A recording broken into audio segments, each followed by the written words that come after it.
Pam Bondi fires Chicago mayor, useless $175 million loss. Johnson faces the marble pillars of the Chicago Circuit Courthouse cast. Long shadows as morning light filtered through the towering windows. Inside, a crowd had already gathered, the atmosphere tense with anticipation. The city was watching. Whispers echoed down the halls. Is this? Finally? It is. Brandon Johnson going to be held accountable. At the heart of the courtroom stood Pam Bondi, poised, unshaken. Every bit. The seasoned prosecutor once. Florida's Attorney General. Now she was here by popular demand to lead what many were calling the trial of the city's soul. Facing her across the courtroom was Brandon Johnson, mayor of Chicago, calm, composed, yet unmistakably cornered behind him. A legal team whispered strategies, but no of coaching could undo what the people had seen: the streets, the broken promises, the missing $75 million. The gavel struck. All rise. The bath called out. Judge Reynolds, a non-nonsense man in his 60s, entered and took his seat. We are here today to examine serious charges against Mayor Johnson, including mismanagement of public funds, neglect of public safety, and dereliction of duty in violation of the public trust. Pam stood. Your Honor. Ladies and gentlemen, this is not about politics. It's not about partisanship. This is about accountability, about a promise made to the people of Chicago, then broken. She turned to the jury. $75 million. That was the sum promised to be reimbursed to the city, promised in good faith by the school district's CEO, as cited by the mayor himself. But when it came time to pay up, that money vanished. And Mayor Johnson, he shrugged it off. The courtroom stirred. But this is not just about money. Pam continued. This is about people. About a woman, just a tourist walking with her son in the Streeterville neighborhood, shot in broad daylight. A random act of violence, maybe. But in a city where law enforcement is stretched thin, where budgets are drained on programs that don't serve residents. This wasn't just a tragedy. It was inevitable. From the defense table, Johnson scribbled a note. His attorney leaned in, whispered. He nodded but kept his eyes locked on Pam. She walked calmly across the floor, her voice steady. We'll show you Mayor Johnson's own words. Not just from press conferences, but from this very building. The mayor's stance is clear. Balancing the budget is no longer a priority. They don't talk about solutions, they monitor the damage. There was a long pause. Then a large screen lit up behind her. Footage played Brandon Johnson at a recent press conference, fidgeting at a podium. Dodging questions, Pam narrated when asked how the city would cover the missing $175 million. His answer was evasive. When pressed again, he pivoted to affordable housing, to behavioral health, to youth programs. All important, yes, but not the question. The clip ended. A hush fell over the room. The prosecution's table rolled out documents, budget statements, letters from aldermen, internal memos from City Hall. Each one stamped, signed, undeniable. Pam pointed at the evidence. These aren't rumors. These aren't political attacks. These are facts. Johnson's lead counsel, a sharp, tongued litigator named Daniels, rose for objection. Your Honor, this is bordering on grandstanding. The defense is prepared to clarify all fiscal adjustments. Judge Reynolds nodded. DUI noted, but the prosecution may proceed. Pam smirked just slightly. Latun moved to security. Your Honor. She pulled up crime statistics, shootings up, youth arrests up, police overtime, exhausted.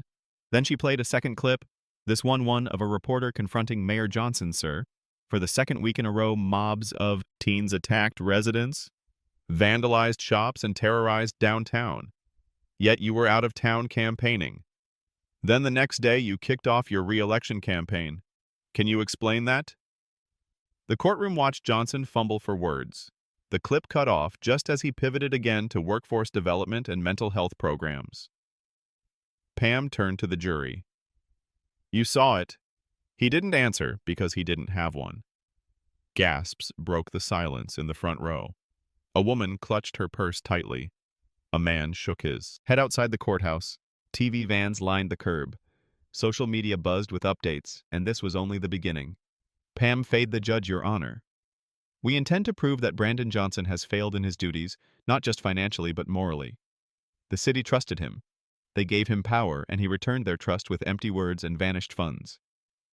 Judge Reynolds leaned forward. Very well. The court will proceed, the defense will have its time. But for now, the prosecution may continue with witness preparation. Pam returned to her seat. Her eyes met Johnson's. No words were spoken, but the message was clear. This trial wasn't about politics. It was about truth, and the city was watching. Court resumed after a short recess. The murmur of anticipation hummed like static through the gallery. Judge Reynolds re-entered with a stern look, and everyone rose as the gavel brought the room back to order. Pam Bondi stood, her crisp white blazer caught the light. Her presence filled the space like gravity, Your Honor. She began, her voice firm, but calm. Before we proceed to witnesses, I would like to play another segment, this time a press exchange where the mayor was asked point-blank about the $175 million spends reimbursement. The one he said the school district's CEO had given his word to repay. What did Mayor Johnson say? When asked why it never arrived, she turned to the tech operator. The screen lit up again. The courtroom fell silent on the screen. Johnson appeared at a podium, his voice confident but not focused. The clip began mid-question. How will the city afford the new teacher's contract and the $175 million pension payment? A reporter asked. Johnson smiled. Well, the contract is paid for through a separate entity, the Chicago Public Schools. That's the responsibility of the CEO. Pam pressed. Pause. That's the first evasion. She said he shifts responsibility. He doesn't address the money promised to the city. Let's continue the clip, resumed Johnson. Jay gestured broadly, talking about police raises firefighter benefits, mental health services. Nowhere in his response did he mention how the missing funds would be replaced. Pam spoke again. He was asked about a shortfall. He answered with a speech about policy. A policy that sounds good but doesn't solve the debt or protect public trust. The judge leaned back slightly, watching the jury. Some of them were scribbling notes. Now let's be clear, PM continued. Budgets don't balance themselves if a promise is made and money never arrives. The mayor doesn't get to simply ignore it. She approached the jury box, measured and calm. Imagine you're promised a refund, one that would help fix your street, hire a new teacher, pay for a safer school crossing. You wait, but the money doesn't come. You ask your mayor why, and he says, let me tell you what you're getting instead.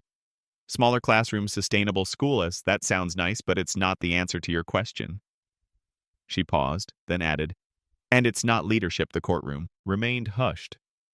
Johnson shifted in his seat. Judge Reynolds looked over the bench.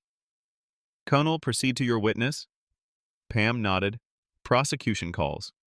Mara Jenkins, a middle-aged woman with tired eyes and a cautious step, made her way to the stand. She was sworn in, then seated. Miss Jenkins, could you tell us what your role is in the city? I'm a small business owner. My family runs a cafe near Navy Pier. Pam gave a polite nod. Thank you. Could you tell us what happened on the night of the shooting near your shop? Mara took a breath. I was closing up. There were teens loitering outside, loud but nothing new. Then I heard shots, screaming. A woman and her son, tourists. They were walking home. She was hit. I ran out, tried to help before the police came. And how did that affect your business? Afterward, we lost customers. People were scared. Foot traffic dropped by half. I had to lay off 2 staff members. Pam turned slightly to the jury. Thank you, Miss Jenkins. Now, were you ever contacted by the mayor's office for support, emergency aid, even a phone call? Mara's face fell. No, nothing. Pam let the silence land. Did you hear the mayor's remarks the next day? I did. She said he talked about housing and jealousy, said the president was jealous of Chicago, but not one word about that woman, or the shooting, or people like me. Pam nodded and stepped back. No further questions, the defense declined. Cross-examination next. Pam called Officer Luis Ortega, a local beat cop. His testimony was short, but powerful. We've had 3 incidents like that in 2 weeks, he said. Same area, same type of groups, were short-staffed. The city keeps promising backup that never comes. He glanced toward Johnson but kept his tone even. We're doing what we can, but we're outnumbered and we're tired. Pam let that stand for itself. Then she turned to the elephant in the room. She walked back to the screen.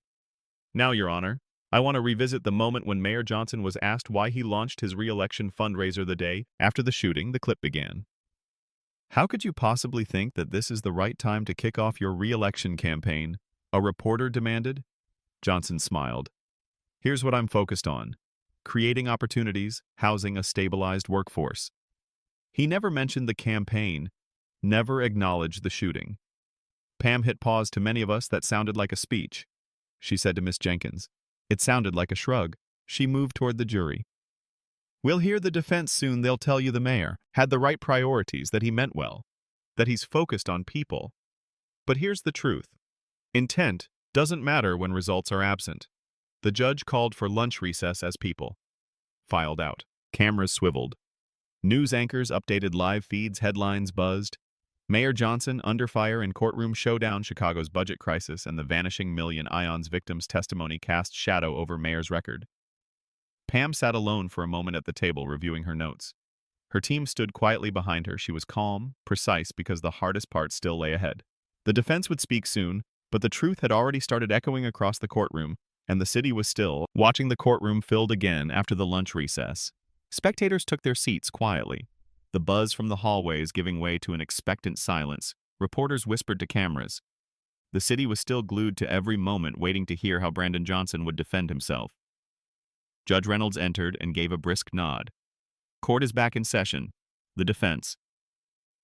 May Pred attorney, Michael Daniels, a sharp-featured man in a tailored navy suit, rose slowly from the defense table. He adjusted his cufflinks before speaking. Ladies and gentlemen of the jury, he began smoothly. You've just heard the prosecution make a strong emotional case. They brought forward testimony meant to stir sympathy, fear, even anger. But this trial, as Your Honor will remind you, is not a referendum on public opinion. It is about the law and facts. He paused, letting that sink in. The mayor of Chicago is not on trial because of his intentions. He is here because of an accusation that his management decisions harmed the city. But managing a city like Chicago, complex, diverse, and often volatile, is not the same as mismanaging it. Daniel stepped slowly across the floor, his voice calm. Yes, there was a promise made about a reimbursement. Yes, there was a delay. But Mayor Johnson never signed a contract, guaranteeing that $175 million. He referenced a conversation with the school district CEO, a good faith statement, not a legal agreement. He held up a stack of documents. These are the official budgetary forecasts from the mayor's office. Do they mention the MEAP payment? Yes. Do they rely on that payment to balance the budget? No. Pam Bondi narrowed her eyes from across the aisle. She had anticipated this tactic. Daniels continued. And as for the claim that the mayor evaded the question, well, in every press conference, every budget discussion, every appearance, he has prioritized transparency. Has he chosen to emphasize long-term solutions over short-term political reactions? Absolutely. But that's leadership. He turned to the jury, voice lowering to a more intimate tone. They say he didn't care, that he didn't show up. But in truth, while others were pointing fingers, Brandon Johnson was visiting hospitals, meeting with youth organizations, and pushing for systemic change. Real change. Not just sound bites. Daniels gestured toward his client. The mayor isn't perfect, but he's present, and this city needs more of that. He returned to his seat.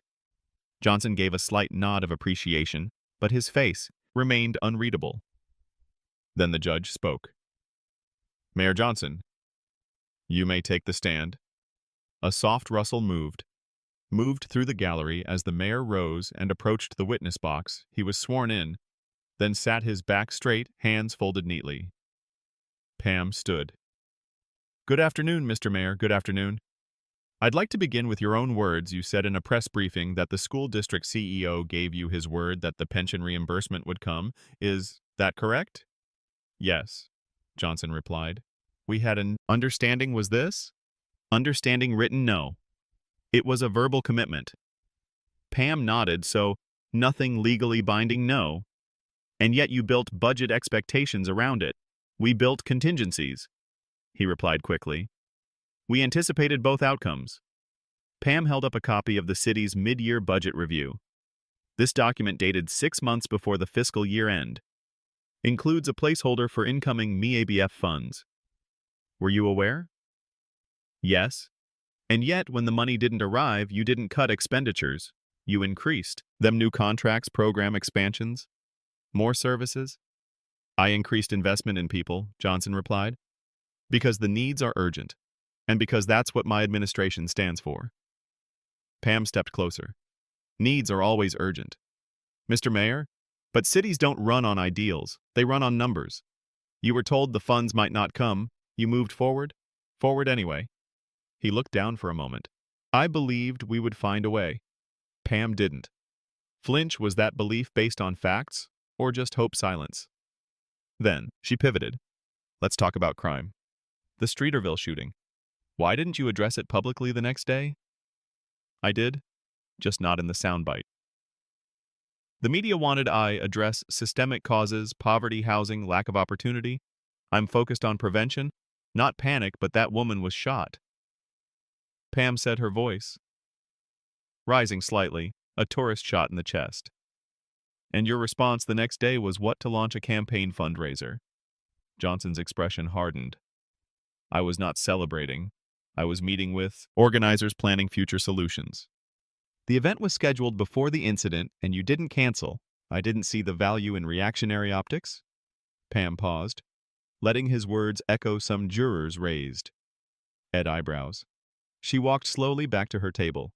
Let the record show the mayor of Chicago believes acknowledging victims is IR actionary optics. No further questions. Daniel stood quickly. Redirect, Your Honor, proceed. Daniels faced the mayor. Mr. Johnson, are you committed to the people of Chicago? Absolutely. Have you expanded mental health access? Yes. Reduced classroom sizes? Yes. Raised city worker wages?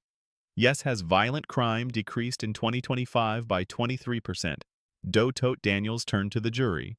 Then we are not talking about failure, we are talking about priorities. Pam rose again. Objection. Leading the witness sustained. The judge said. Daniel sat down. No further questions. The judge leaned forward. Mayor, you may step down. As Johnson returned to his seat, his jaw was set, but his fingers tapped nervously on the armrest. Pam scribbled a note to her team. She knew the defense had landed a few points, but the cracks were there. A promise made. No contract. A crime ignored, a fundraiser launched. An answer dodged, a city waiting. She will press harder tomorrow because leadership wasn't about eloquence. It was about accountability. And the jury was listening. By the time the court resumed. The next morning, the courthouse steps were packed.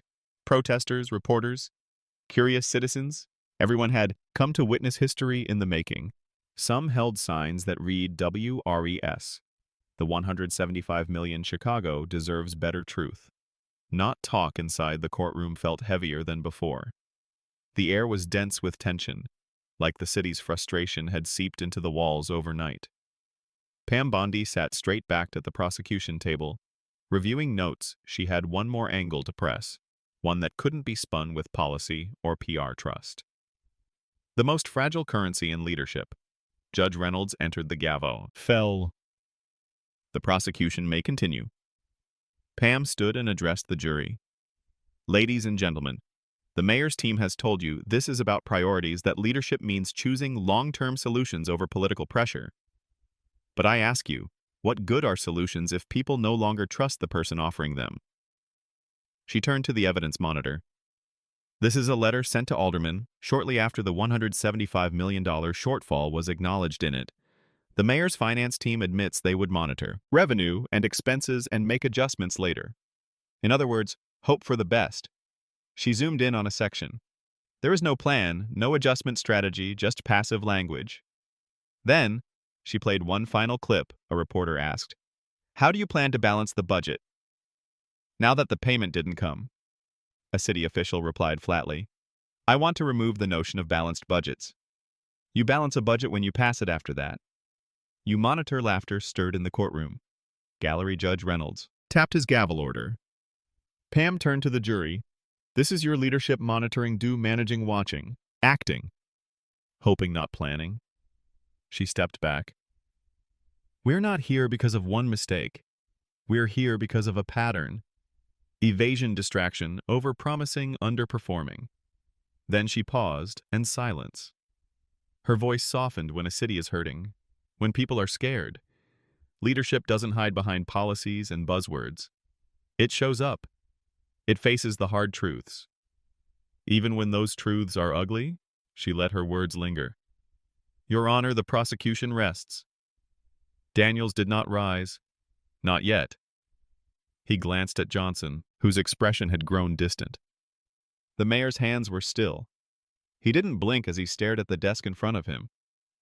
Judge Reynolds looked toward the defense table. Counsel Daniels finally stood. The defense will deliver closing arguments tomorrow, Your Honor. Very well. Court is adjourned until 900 a.m. Thursday. The gavel struck again as people filed out. The cameras, returned microphones stretched toward exiting jurors and attorneys. Pam walked straight past them, her team tight around her. Whispering strategy outside a group of small business owners, stood silently. Marla Jenkins, the cafe owner, was among them. She wasn't holding a sign, just watching the windows of the courtroom with tired eyes, hoping inside Johnson remained seated.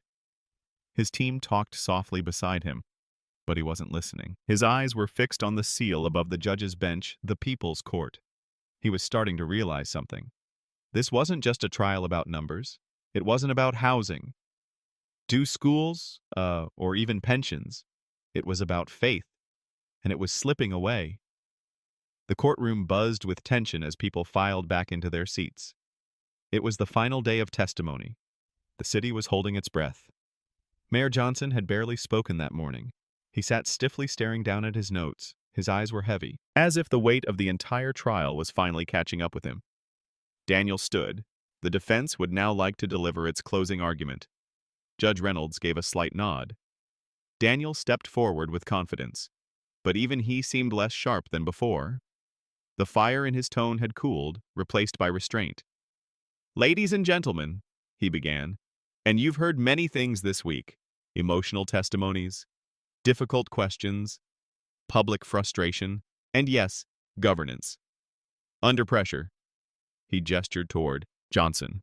My client is not a criminal. He is a public servant, a man who stepped into office during one of the most challenging chapters in this city's history. A time of soaring costs, unrest, and uncertainty. Daniels moved slowly in front of the jury. Yes, a reimbursement did not come, that is true. But Brandon Johnson did not steal that money. He did not hide it. He believed in an agreement that was not fulfilled. Is that naive, perhaps? But it is not criminal negligence. He paused. You were shown video, clips of tense press conferences. You were told that silence is guilt. Those vague answers are proof of failure. But how many of you have been in a position where you had no good answer? Where would every choice be criticized? The jurors remained still. Daniel softened his voice. This trial is not about a single line in a budget. It's about whether a mayor can be found guilty for trying to fix more than one thing at a time. He prioritized schools, mental health housing. The prosecution wants you to believe that doing so meant abandoning public safety. But in a city like ours, you don't get the luxury of choosing one crisis at a time. He looked at the jury voice. Earnest leadership is imperfect. It's complicated. It requires making hard choices every single day. Brandon Johnson didn't run from responsibility. He ran toward it. He nodded. We ask that you see the full picture, not just the headlines. Daniels returned to his seat. He gave Johnson a small nod. The mayor looked up and nodded back. Though the spark in his eyes had dimmed then, Pam Bondi rose. She didn't raise her voice. She didn't even walk toward the jury. She simply stood at her table, hands folded. You've heard a lot about complexity, she began, about how hard it is to lead, how messy the city is. And I agree, being a mayor is difficult. She looked directly at the jury now. But here's what's not difficult. Answering a question, telling the truth, acknowledging a mistake. Pam unfolded a single page. This is a summary of everything we've shown you. The mayor made a verbal deal involving $175 million, he told the public. It would be reimbursed. It wasn't. He knew it might not come, but didn't warn the city. He expanded programs anyway, and now the budget is short. She raised her eyes. A woman was shot a tourist. And the next day, instead of addressing it, he launched a campaign event. He was asked on camera, "Why now?" And he responded by changing the subject. She stepped forward just once. Real leadership isn't about avoiding hard truths. It's about facing them. The mayor didn't lie once he lied. Through omission, through distraction, through silence. Pam pointed toward the witness stand. You heard from a small business owner who lost half her income from a police officer stretched beyond his limits. From a mother terrified to walk the streets. She held up her hand. This case isn't about perfection.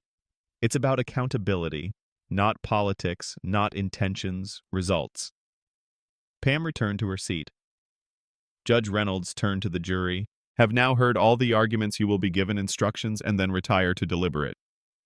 This court stands in recess. The gavel fell. A low murmur broke out as people rose. Reporters urged toward the exits to file updates. The jury was out through ASI door. Faces. Unreadable. Brandon Johnson sat unmoving. Daniels leaned in, speaking softly, but the mayor didn't respond. His hands were clenched in his lap. Pam Bondi stepped into the hallway where reporters surrounded her immediately. She didn't offer a statement, just a nod and a quiet. We let the jury speak. Above the courthouse, the sky had turned gray. Inside 12. Strangers sat around a long wooden table reviewing the facts of a city in crisis. Outside the city, waited 12 chairs. One long table. No cameras, no advisors, just the jurors. A sealed room and the weight of a city for hours. They debated voices. Rose then fell. Some pointed at documents. Others stared silently at the evidence before them. The video clips, the budget memos, the timelines. Was it a lie or a misjudgment? One juror asked aloud, "Intent matters." But so does impact, another replied. They returned again and again to one question. Could this all have been prevented?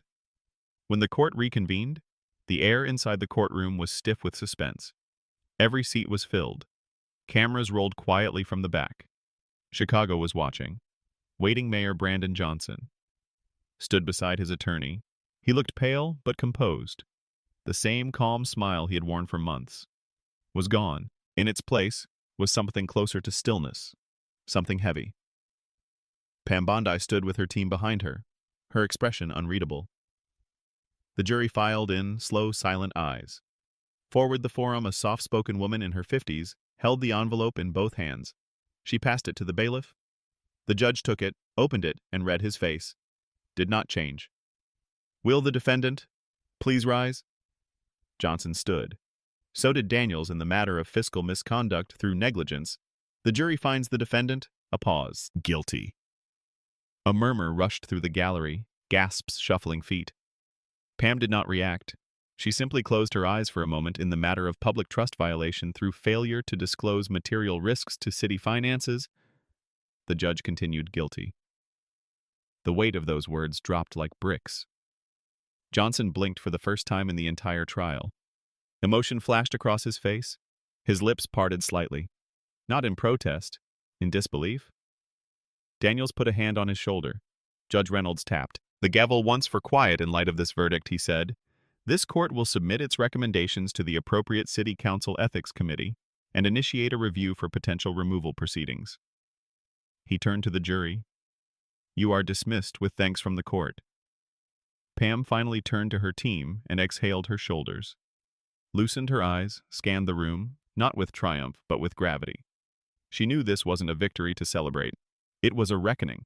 The reporters outside exploded into a flurry of microphones and questions as soon as the doors opened. Bondi, do you think this will lead to resignation? Is this the end of Brandon Johnson's political career? What happens to the missing funds? Now? She raised her hands to quiet them. Justice isn't about winning, it's about restoring trust. That's what today was back inside the courtroom. Johnson remained frozen. The room around him emptied. His team began collecting documents, whispering about appeals, about damage control. But the mayor wasn't listening. He heard only the sound of his own thoughts. He remembered the promises. This city will be safer. We will be stronger. No one will be left behind. He had believed it. Maybe that was the problem. Later that evening, the city skyline lit up with the usual shimmer life. Moved on. Taxis honked. People hurried into restaurants. The river flowed like nothing had changed. But inside homes, offices, and cafes, Chicagoans were talking, watching the footage, debating, processing. Some were angry, others were relieved. Many just felt tired. The next morning, the newspapers carried headlines in bold. J. Jansen found guilty city on edge as future uncertain trial reveals gap between promises and performance. Chicago's new chapter begins at City Hall. Interim leaders began meetings, contingency plans were dusted off, ethics boards convened, investigations widened. Auditors requested full budget access in a quiet corner of the West Side. Mara Jenkins turned the key to her cafe. It had been a long month. Few were customers. More stress. But today she had a small sign taped in the window open. Still here on the other side of town. Officer Ortega finished a long shift. He walked out into the cool wind, looked up at the skyline, and nodded once before heading home. Maybe, just maybe, change would follow justice this time. And in a modest office lined with law books, Pam Bondi filed away her closing notes. She looked at the file, then out the window, where the city stretched wide under a rising sun. One verdict would not fix everything, but it was a start.